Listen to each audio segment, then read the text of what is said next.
টুকুর এবং আমাদের কুমিল্লা দক্ষিণ জেলা জাতীয়তাবাদী যুব দলের সাধারণ সদস্য সচিব জনাব ফরিদউদ্দিন শিবলু সহ আমাদের যুবদল ছাত্র দলের অসংখ্য নেতাকর্মী এখনো কারাগারে।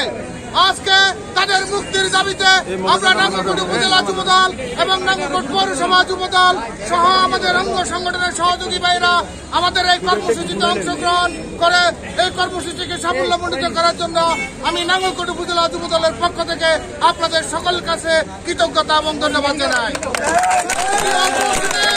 আপনারা জানেন আজকে 111-এর পর থেকে বাংলাদেশের স্বাধীনতা সার্বভৌমত্বকে প্রশ্নবিদ্ধ করে ওই 111-এর কুশীলভরা বাংলাদেশের স্বাধীনতার সার্বভৌমত্ব হরণ করে একনায়কতন্ত্র চালন করেছে। এই একনায়কতন্ত্রের জন্য আজকে বাংলাদেশের মানুষের ভোটের অধিকার নাই। বাংলাদেশে এখন দিনের ভোট যাতে হয়, আজকে দিনের ভোট যাতে হয়তো এখন একদিন আগে ভোট হয়ে যায়। এই দেশে এই সরকারের আমলে কোন নির্বাচন সুষ্ঠু হবে। দেশের জাতীয়তাবাদী শক্তি দেশের নেত্রী বেগম খালেদা জিয়া এবং শহীদ রাষ্ট্রপতি জিয়াউর রহমানের যোগ্য অনুসারী তারেক রহমানের নেতৃত্বে বাংলাদেশের স্বাধীনতা সার্বভৌমত্ব এবং গণতন্ত্র ফিরিয়ে আনার যে আন্দোলন শুরু হয়েছে, ইনশাআল্লাহ আমরা আমাদের স্বার্থ বিন্দু দিয়ে হলেও বাংলাদেশের মানুষের ভোটাধিকার ইনশাআল্লাহ কার্যকর করব। আপনারা জানেন আমাদের নাঙ্গলকোট সহ বাংলাদেশের কিছু অংশে 8 তারিখ একটি দামি নির্বাচন উপজেলা নির্বাচন হয়ে যাচ্ছে।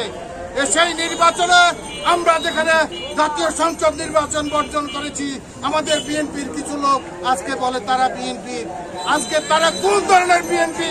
যে বিএনপি নির্বাচন বর্জন করেছে, সংসদ নির্বাচন বর্জন করেছে মানুষের ভোটের অধিকারের জন্য। কার সাথে আঘাত করে বিএনপির নামকে ভাঙিয়ে বিএনপিকে প্রস্তুতি দেওয়ার জন্য আমরা ধিক্কার জানাই ওই সকল লোককে যারা নির্বাচনের নামে প্রহসনে অংশগ্রহণ করে বিএনপিকে প্রশ্নবিদ্ধ করেছেন। আমি এখনো সময় আছে আপনাদেরকে বলবো 8 তারিখ আমরা দেখবো আপনারা যে নির্বাচন বিএনপির জন্য নাম দামাঙ্গে নির্বাচন করেছে, বিএনপিকে কোথায় নিয়ে যাবেন নাঙ্গলকোটের মানুষ ইনশাআল্লাহ আপনাদেরকে দেখবে।